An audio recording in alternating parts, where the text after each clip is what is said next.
Well, as you can see, I got a little bit of work going on here. I got a little story to tell you about how this came to be, and I think you guys will like it. So yesterday I was actually finishing up some work on a headstone, the Susan Allen stone that I started last year. It had a great big hole in the back of it that I had to fill. I ended up finished infilling that yesterday. But I was walking over to check on another job that I had done, and I saw a piece of this headstone here about the size of this trowel. So yeah, that was uncovered by that was uncovered. The rest of it was covered by grass and dirt. So I started kind of kicking the grass back and the dirt and stuff, and about 2 inches down, right where that concrete form is right now, was this stone. And I took some pictures of it. I'll put the pictures up right here in the video so you can kind of see. You can see after I kicked kind of the dirt and stuff back, I started to see a name, and so I went up to the cemetery office and asked, because he was just getting ready to go home, and I wanted to get some information about this stone so that I could research it last night. And he pulled out the map and stuff and said, yep, that's Mary Lewis. She died 1883, which is weird. The headstone says August 19th, 1883, or at least it looks like 1883. It's kind of messed up right here, so I'm gonna have to do a little restoration work there. But so I went home last night and did a bunch of research, and I was having a really hard time nailing down exactly who she was, finding any real solid information on her. I found a lot of stuff about a Mary Lewis that lived here in Midland. She died on September 10th, 1883. I kind of thought maybe that it had to be the same person, but I wasn't sure.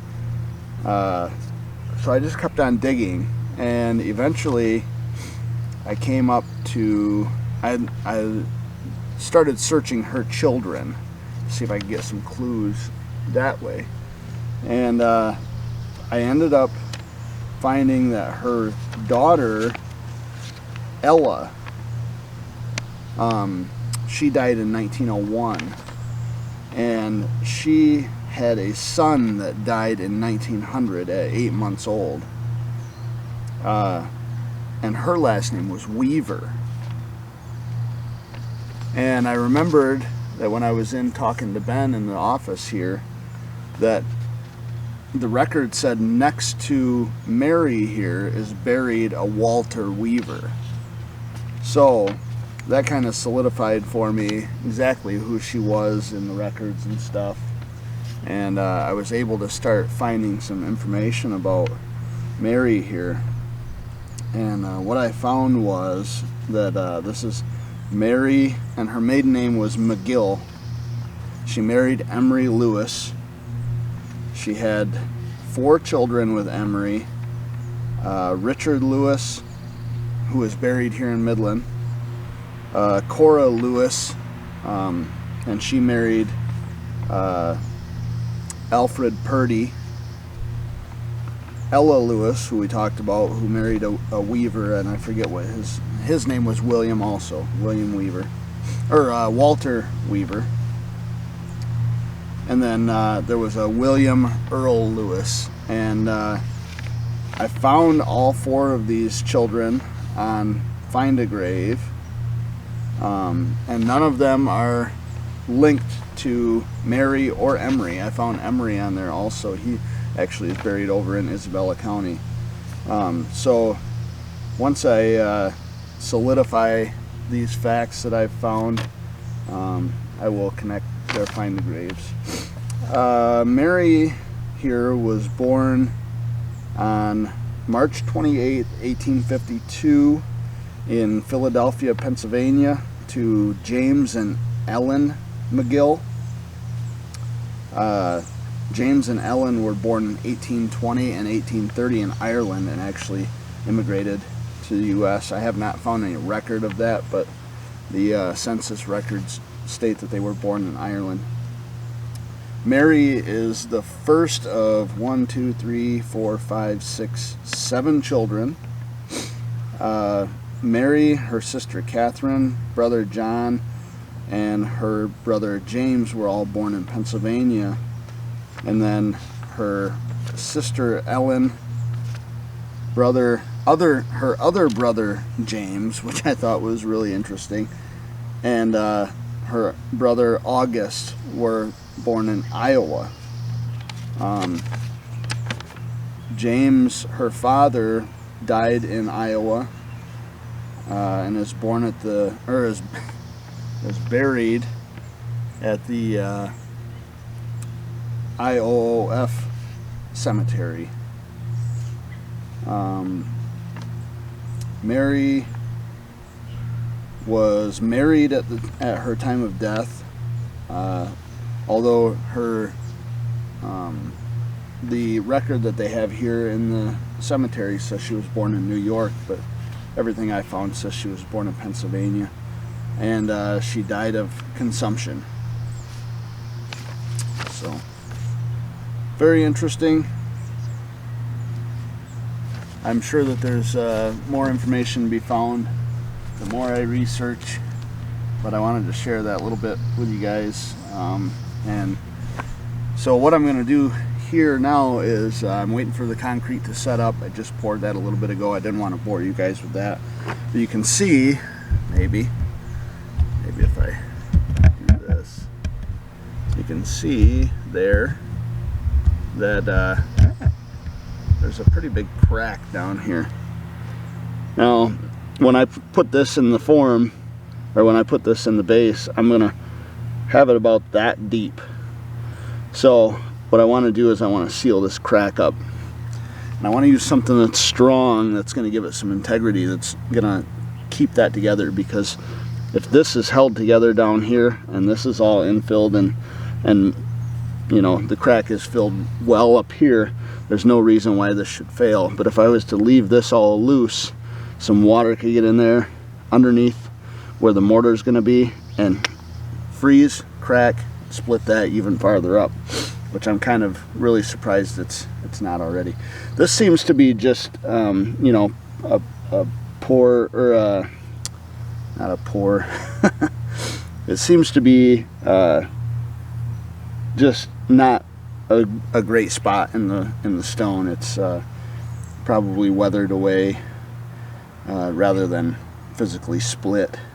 You can see if you look at the back of the stone also, it's you know, it's not in the greatest of shape. You can see some grain here, so I think that that was just a poor quality stone, but we'll get it fixed up the best we can. For that crack, what I'm going to do is I'm going to use what's called Prattley epoxy putty.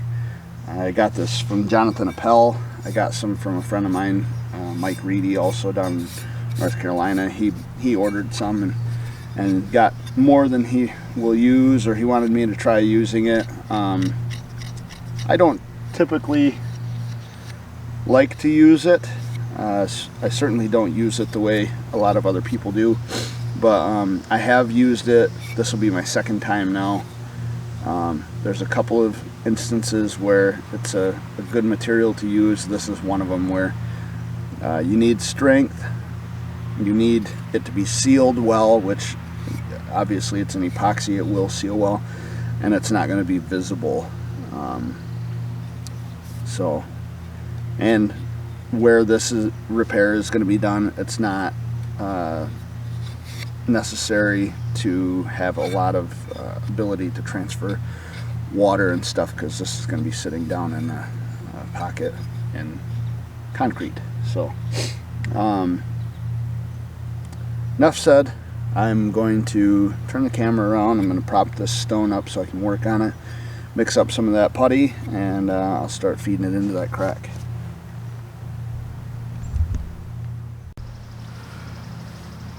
Okay, focus here. There we go. Okay, I got this Pratley putty here. It comes in two separate packages. You got a white and a brown here. It reminds me of like the modeling clay we used to get when we were kids back in the 90s. You just break off equal parts of it and you start folding it into each other. And this has got a pretty good work time this time of year when it's not really hot, if you're in the shade. If it's really hot out and you're not in the shade, you're out in the sun, it will set up really fast on you. So, and they recommend using gloves. But I've never been one to follow recommendations. So we're just going to mix this up until it's all pretty uniform in color.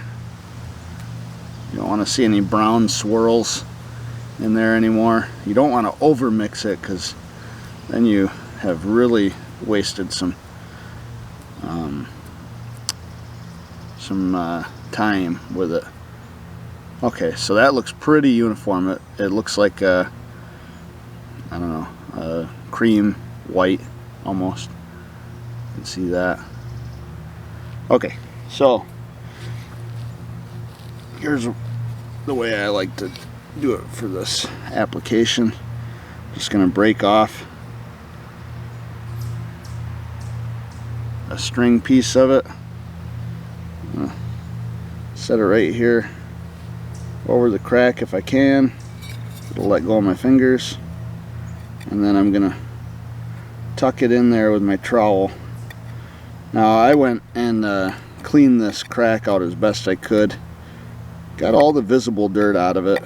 There was quite a bit of dirt in there, actually. Wouldn't think so, but so we'll just keep on shoving this down in there until we can't get any more in.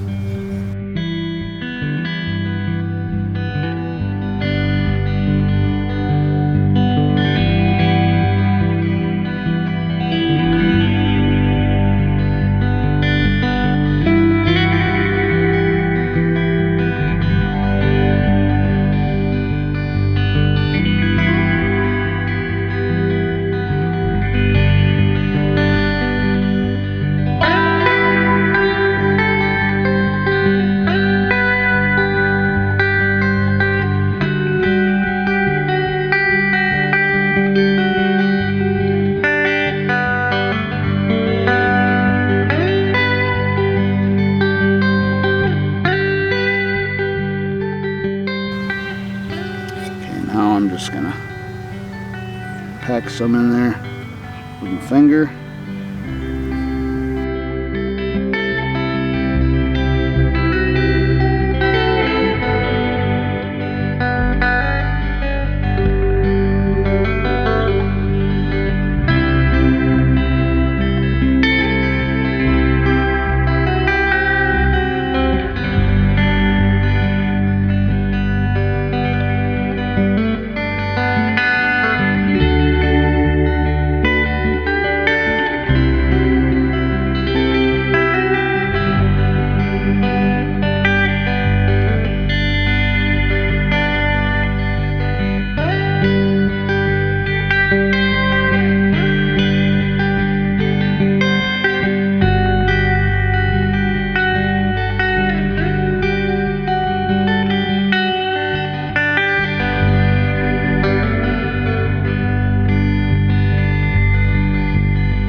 That's that.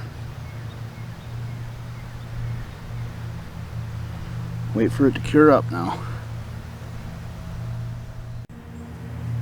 Okay, so here's where we're at for today. Hard to believe I poured that concrete about 2.5 hours ago. I already got the form stripped off of it. It's setting up pretty good. I'm not going to monkey with it too much more. Just going to let it do its thing. It's supposed to rain tonight, so I think I'm probably going to throw a piece of plastic over it.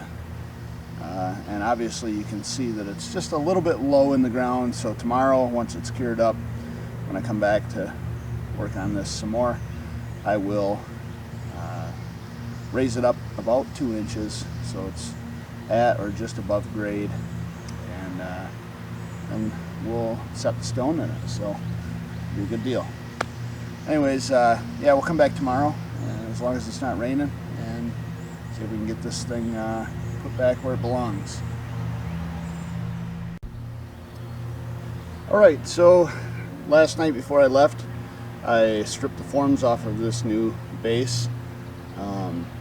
This morning I came back and filled in around with dirt. They were mowing this section, so I actually had a doctor's appointment. I left, came back, but I've got this all filled around.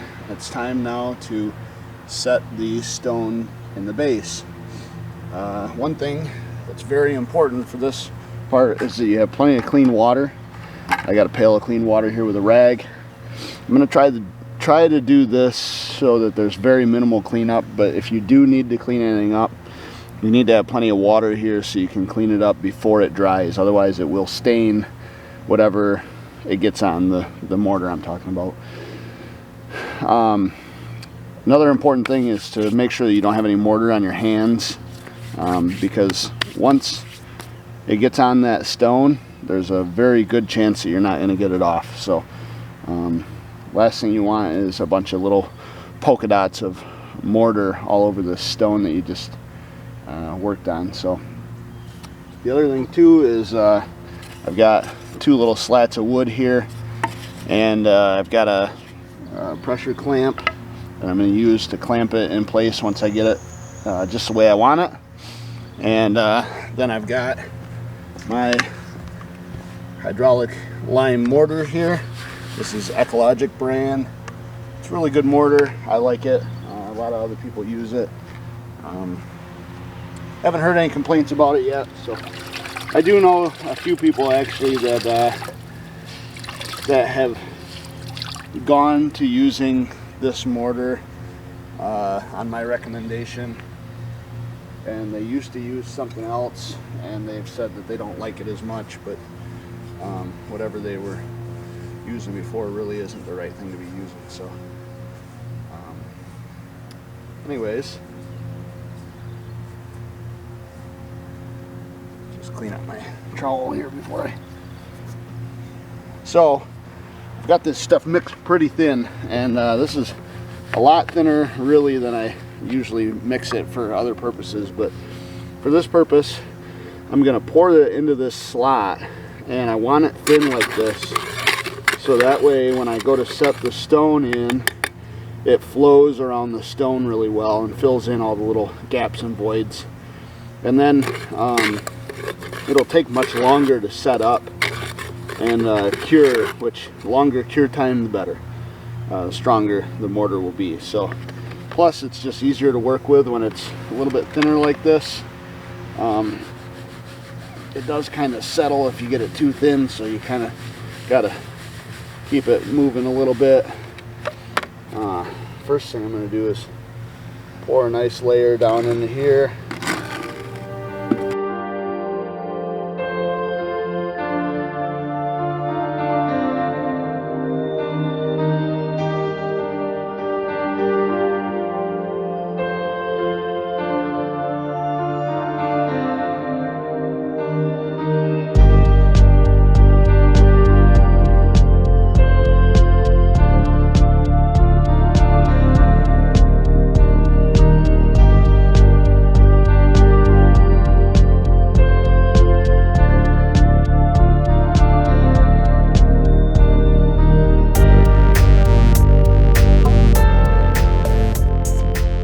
So I want to have enough mortar in there that when I set this in there right now, it pushes up to the edge of that slot.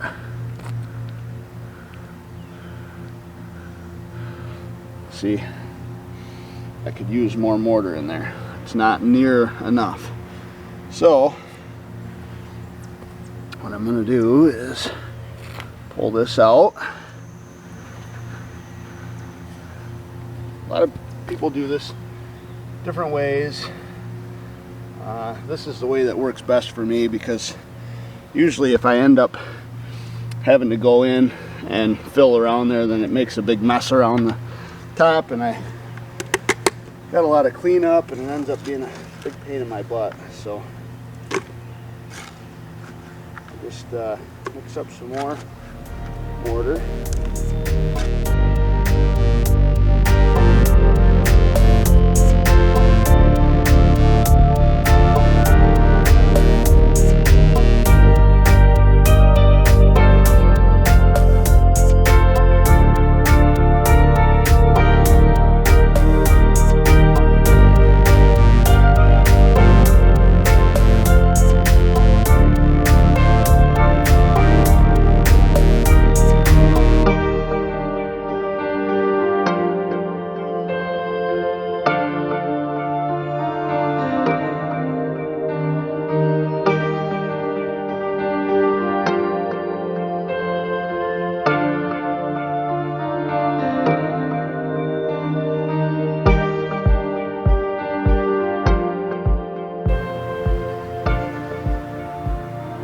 Okay, so now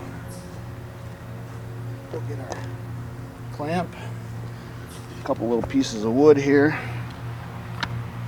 We're gonna clamp this lightly, just like that, so that it's straight. Just gonna step back and make sure that it's standing straight in the base. Just enough pressure to hold that there the way that it is. It looks like it's getting work there now. So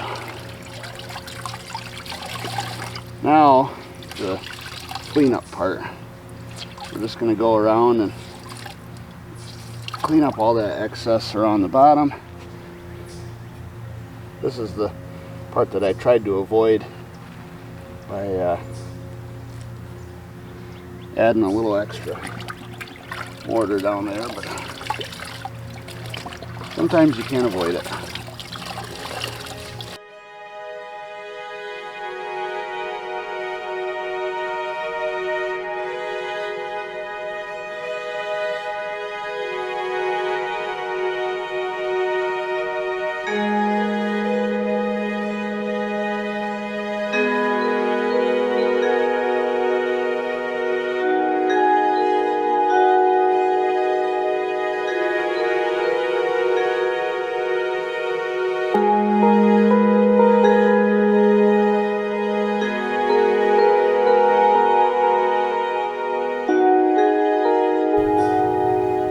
Alright, a little clean fresh water, and a little bit up there on that stone there. That's kind of what you try to avoid, is getting it up on the stone itself, but sometimes things happen. Typically, if you get it rinsed off before it has a chance to dry, it's pretty good, but sometimes you miss a spot.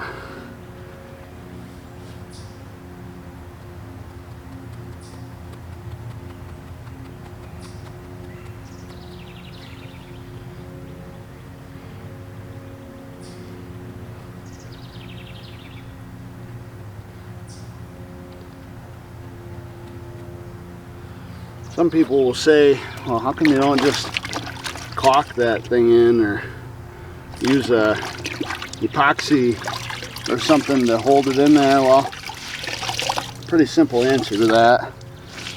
These guys, you can hear them in the background right now mowing. They're not perfect. You know, they're gonna hit headstones and stuff. It's just part of being human, really. And if they were to hit this headstone and it was epoxied in, it was something that's really strong, or even cement, that can break the stone off. This mortar is good and strong, plenty strong to hold that stone in there, but it's weak enough that if they were to hit this with a lawnmower, it would break the epoxy, or not the epoxy, it would break the mortar rather than the stone. So that's an important thing to think about, is you always want your repair really to be the weak spot. If your repair is not the weak spot, then what's going to happen is when it does decide to break again, it's going to break somewhere else, and it's going to force you to make, once again, another repair on the stone, and eventually you're going to have done so many repairs that the stone's no longer feasible to be repaired. So, all important things to think about when you start to do work on an old stone.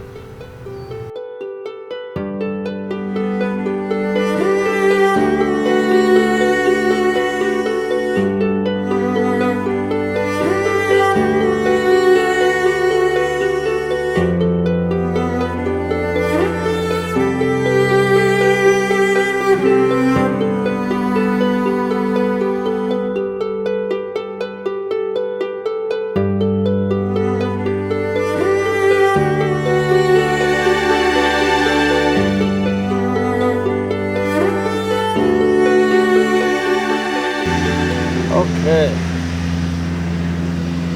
I believe that's about as good as it's going to get. It's a nice cool day today, so this is going to take quite a while to set up. I got to work the next couple of days, so I won't be able to come over here and do anything with it. So it'll have plenty of time to set up before I'm able to do any more work on it, which is a good thing. It really just needs to be cleaned again and then treated with D2 and left to be enjoyed by anybody that comes and takes a look at it. Hopefully in the next week or so I can find a direct descendant that's local, and they can come and enjoy it for the first time probably. So, all right, that's it for now.